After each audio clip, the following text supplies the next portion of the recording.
हरे कृष्णा, राधे राधे। श्री विष्णु लक्ष्मी जी की कृपा से जो व्रत करता, रमा एकादशी सुख समृद्धि की वर्षा होती, मनोकामनाएं होती हैं पूरी। ओम नमो भगवते वासुदेवाय। आप सभी का स्वागत है आज की इस वीडियो में, जहां आज आप जानेंगे कार्तिक मास कृष्ण पक्ष रमा एकादशी के बारे में, महत्व और शुभ मुहूर्त के बारे में।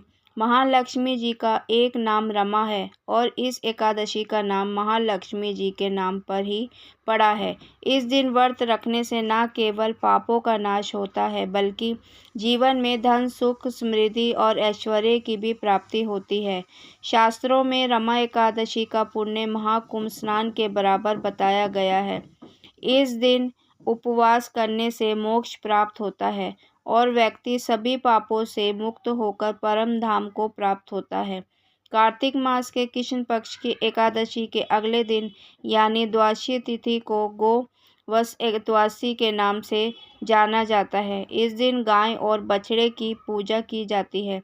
ऐसे में एकादशी का व्रत रखने वाले सभी भक्तों को या भगवान श्री कृष्ण को मानने वाले सभी भक्तों को गोवश द्वादशी का पर्व भी धूमधाम से मनाना चाहिए।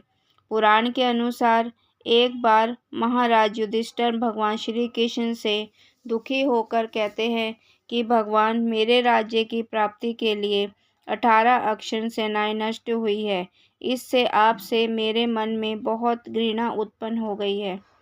इसमें ब्राह्मण, क्षत्रिय, वैश्य, शूद्र आदि सभी मारे गए हैं।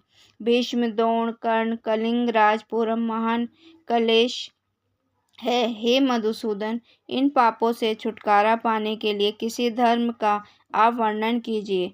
तब भगवान श्री कृष्ण कहते हैं कि हे धर्म राज, गोवश द्वादशी का नाम का व्रत पुण्य प्रदान करने वाला है।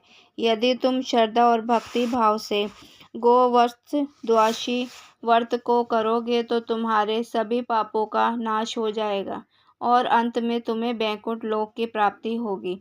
तब भगवान मधुसूदन के कहने पर धर्मराज युधिष्ठिर ने भी एकादशी और फिर द्वादशी का व्रत किया था।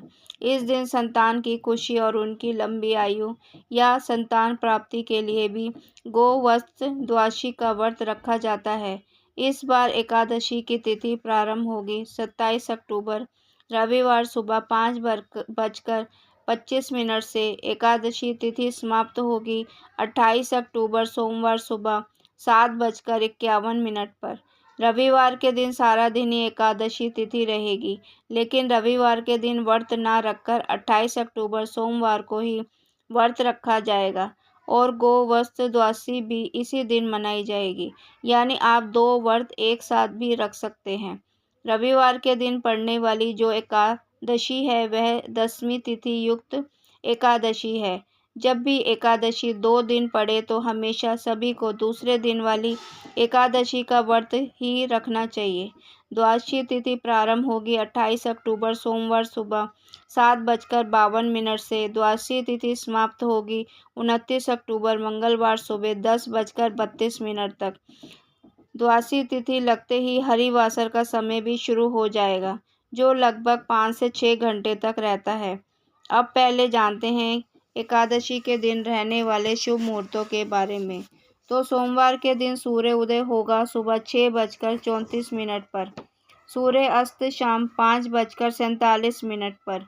ब्रह्म मुहूर्त सुबह 4:58 से 5:46 तक रहेगा। अभिजीत मुहूर्त सुबह 11:48 से 12:33 तक रहेगा। अमृत काल सुबह 8:12 से 10 बजे तक रहेगा। राहु काल सुबह 7:30 बजे से 9 बजे तक रहेगा, जो कि अशुभ मुहूर्त होता है। जहाँ तक तो हो सके आप सुबह की पूजा 7:30 बजे से पहले और यदि रह जाए तो सुबह 9 बजे के बाद कर सकते हैं। द्वादशी तिथि यानी 29 अक्टूबर मंगलवार को सूर्य उदय होगा सुबह 6:34 पर। सूर्य अस्त शाम 5:46 पर। ब्रह्म मुहूर्त सुबह सुबह 4:58 से 5:46 तक रहेगा। अमृतकाल सुबह 10:25 से 12:13 तक रहेगा। अभिजीत मुहूर्त सुबह 11:48 से 12:32 तक रहेगा। राहु काल का समय है 3 बजे से 4 बजे तक का। क्योंकि सोमवार को एकादशी का व्रत और गोवश द्वादशी दोनों ही है, तो शाम के समय गोधूली बेला में द्वादशी की पूजा की जाती है। गाय के बछड़ों का गाय का पूजन किया जाता है। गौशाला में दीपदान किया जाता है। तो आप गोधूली मुहूर्त शाम 5:39 से 6:05 के बीच रहेगा। हरिवासर का समय 28 अक्टूबर सोमवार को दोपहर 1 बजे तक समाप्त होगा। ध्यान रखिएगा, बहुत से भक्तगण ऐसे भी होते हैं जो केवल सुनकर, यानी जिस दिन से एकादशी लग जाती है उसी दिन व्रत रखते हैं। तो कुछ लोग रविवार के दिन जरूर व्रत रखेंगे, तो उन्हें दोपहर में अगले दिन सोमवार को 1 बजे से 3 बजे के बीच में ही व्रत का पारण करना होगा। इससे पहले पारण करने का कोई मुहूर्त नहीं है। सोमवार के दिन एकादशी का उपवास रखने वाले भक्तों को 29 अक्टूबर मंगलवार सुबह 6:34 से 9:35 के बीच में अपने व्रत का पारण करना है। जो भी भक्त इस बार गोवश द्वादशी का व्रत करने वाले हैं, उन्हें इस दिन भूलकर भी गाय के दूध से बनी कोई भी सामग्री का प्रयोग नहीं करना चाहिए। दूध से बनी अन्य वस्तुओं का सेवन नहीं करना है। और इस दिन गाय बछड़े की पूजा करने से भगवान कृष्ण और गौ माता का आशीर्वाद अवश्य मिलता है। यह थी आज की वीडियो। उम्मीद है कि आपको पसंद व उपयोगी लगी होगी। तो वीडियो को ज़्यादा से ज़्यादा शेयर कीजिए, लाइक कीजिए। धन्यवाद। ओम नमो भगवते वासुदेवाय।